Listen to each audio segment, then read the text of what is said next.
സുഹൃത്തുക്കളെ, ഇന്ത്യയിലെ ഓട്ടോമൊബൈൽ വ്യവസായവുമായി ബന്ധപ്പെട്ട ഫാക്ടറികളിൽ ഓരോ വർഷവും ആയിരക്കണക്കിന് തൊഴിലാളികൾ ഗുരുതരമായ അപകടങ്ങൾക്ക് ഇരയാകുന്നു.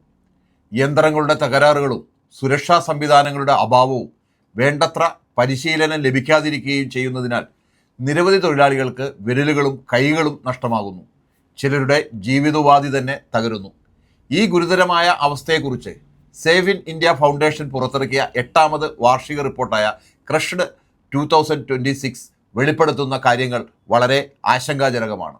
2025 മാത്രം 2514 അപകടബാധിത തൊഴിലാളികൾക്ക് ഈ സംഘടന സഹായം നൽകിയതായി പറയുന്നു.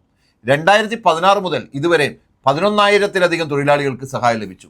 ഇവരിൽ ഭൂരിഭാഗവും ഓട്ടോമൊബൈൽ മേഖലയിലെ തൊഴിലാളികളാണ്. യുവാക്കളും കുടിയേറ്റ തൊഴിലാളികളും കരാർ അടിസ്ഥാനത്തിൽ ജോലി ചെയ്യുന്നവരുമാണ്. കൂടുതലും തൊഴിലാളി യൂണിയനുകളുടെ പിന്തുണയില്ലാത്തവരാണ് ഇവരിൽ ബഹുഭൂരിപക്ഷവും. പല തൊഴിലാളികളും പറയുന്നത് ജോലിയിൽ പ്രവേശിച്ച ദിവസം തന്നെ യാതൊരു പരിശീലനവും നൽകാതെ യന്ത്രങ്ങൾ പ്രവർത്തിപ്പിക്കാൻ നിർബന്ധിച്ചുവെന്നാണ്. ഒരു തൊഴിലാളി പറഞ്ഞത്, ആദ്യ ദിവസം തന്നെ മേലുദ്യോഗസ്ഥൻ ജോലി ചെയ്യാൻ പറഞ്ഞു, അതിനാൽ ഞാൻ ജോലി ചെയ്തു, എനിക്ക് യാതൊരു പരിശീലനവും നൽകിയില്ല എന്നാണ്. സേവ് ഇന്ത്യയുടെ കണക്ക് പ്രകാരം 2016 മുതൽ രേഖപ്പെടുത്തിയ അപകടങ്ങളിൽ 76% ഡബിൾ സ്ട്രോക്ക് എന്ന യന്ത്ര തകരാറ് കാരണമാണ്. മെഷീനിലെ ചെറിയ തകരാറുകൾ സമയത്ത് പരിഹരിക്കാതിരുന്നതിനാൽ ഒരേ സമയം രണ്ടാമതും പ്രസ് അടിക്കുകയും തൊഴിലാളികളുടെ ശരീരഭാഗങ്ങൾ ചതകുകയും ചെയ്യുന്നു. ഒരു അപകടത്തിൽ ശരാശരി 2 വിരലുകൾ നഷ്ടമാകുന്നത്. അപകടമുണ്ടാകുന്ന യന്ത്രങ്ങളിൽ 95%-നും സുരക്ഷാ സെൻസറുകൾ പ്രവർത്തിച്ചിരുന്നില്ല. 84% തൊഴിലാളികളും അപകടത്തിന് മുമ്പ് യന്ത്രത്തിലെ തകരാറുകൾ അധികൃതരെ അറിയിച്ചിരുന്നെങ്കിലും ആരും അത് ഗൗരവമായി എടുത്തില്ല. ബീഹാറിൽ നിന്നുള്ള തൊഴിലാളി പറഞ്ഞത്, താൻ ജോലി ചെയ്തിരുന്ന രാത്രിയിൽ യന്ത്രത്തിന്റെ ബട്ടണിൽ തകരാറുണ്ടെന്ന് മുൻകൂട്ടി അറിയിച്ചിരുന്നെങ്കിലും ആരും ശ്രദ്ധിച്ചില്ല. പിന്നീട് രാത്രി 12:30-യോടെ ബട്ടൺ സ്വയം പ്രവർത്തിക്കുകയും അദ്ദേഹത്തിന്റെ ഇടത് കൈയിലെ ചൂണ്ടുവിരൽ മുറിഞ്ഞു പോവുകയും ചെയ്തു. പരിശീലനം ലഭിക്കാത്ത തൊഴിലാളികളെ യന്ത്രങ്ങളിൽ ജോലിക്കിറക്കുന്നത് പതിവാണെന്നും അപകടമുണ്ടായാൽ അപകടം സംഭവിച്ചാൽ സംഭവിച്ചു, മറ്റൊരാളെ എളുപ്പത്തിൽ കിട്ടും എന്ന സമീപനമാണ് മാനേജ്മെന്റിനുള്ളതെന്നും തൊഴിലാളികൾ പറയുന്നു.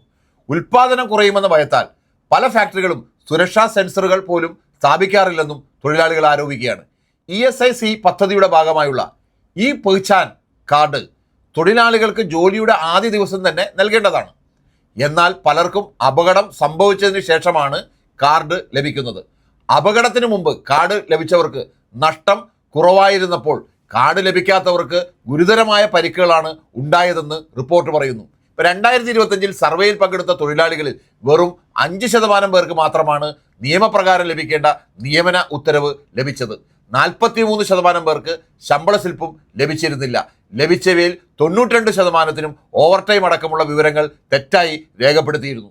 ഹരിയാനയിലെ പരിക്കേറ്റ തൊഴിലാളികളിൽ 85%-വും ബീഹാർ, ഉത്തർപ്രദേശ്, മധ്യപ്രദേശ് തുടങ്ങിയ സംസ്ഥാനങ്ങളിൽ നിന്ന് കുടിയേറിയവരാണ്. മഹാരാഷ്ട്രയിലും വലിയൊരു വിഭാഗം കുടിയേറ്റ തൊഴിലാളികളാണ്. ഭൂരിഭാഗം പേരും കരാർ അടിസ്ഥാനത്തിൽ ജോലി ചെയ്യുന്നവരാണ്.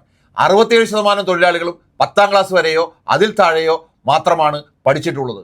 ഏകദേശം 1/5 പേർക്ക് ഔപചാരിക വിദ്യാഭ്യാസം പോലും ലഭിച്ചിട്ടില്ല. വിദ്യാഭ്യാസവും പരിശീലനവും കുറവായ തൊഴിലാളികൾക്കാണ് കൂടുതൽ ഗുരുതരമായ പരിക്കുകൾ സംഭവിക്കുന്നതെന്ന് റിപ്പോർട്ട് വ്യക്തമാക്കുന്നു. വരുമാനവും അപകടത്തിന്റെ തീവ്രതയും തമ്മിൽ നേരിട്ടുള്ള ബന്ധമുണ്ടെന്നും റിപ്പോർട്ട് പറയുന്നു. മാസം 8,000 രൂപയിൽ താഴെ വരുമാനമുള്ള തൊഴിലാളികൾക്ക് ശരാശരി 2.25 വിരലുകളാണ് നഷ്ടമാകുന്നത്. 20,000 രൂപയ്ക്ക് മുകളിൽ വരുമാനമുള്ളവർക്ക് ഇത് 1.97 ആയി കുറയുന്നു. സ്ത്രീ തൊഴിലാളികളുടെ അവസ്ഥയും വളരെ ദയനീയമാണ്. കുടുംബത്തിന്റെ ഏക വരുമാന മാർഗമായതിനാൽ അവർ അപകടകരമായ യന്ത്രങ്ങളിൽ ജോലി ചെയ്യാൻ നിർബന്ധിതരാകുന്നു. പുരുഷന്മാരെക്കാൾ കുറഞ്ഞ വേതനം ലഭിക്കുന്നതോടൊപ്പം സ്ഥാനക്കയറ്റത്തിനുള്ള അവസരങ്ങളും വളരെ കുറവാണ്. ഹരിയാനയിലെ ഒരു ഫാക്ടറിയിൽ മാത്രം 2018 മുതൽ 2025 വരെ 76 ഗുരുതരമായ അപകടങ്ങൾ രേഖപ്പെടുത്തിയിട്ടുണ്ട്. ഇക്കാര്യം പലതവണ ബന്ധപ്പെട്ട കമ്പനികളെയും സർക്കാർ വകുപ്പിനെയും അറിയിച്ചിട്ടും ഫലപ്രദമായ നടപടികൾ ഉണ്ടായിട്ടില്ല.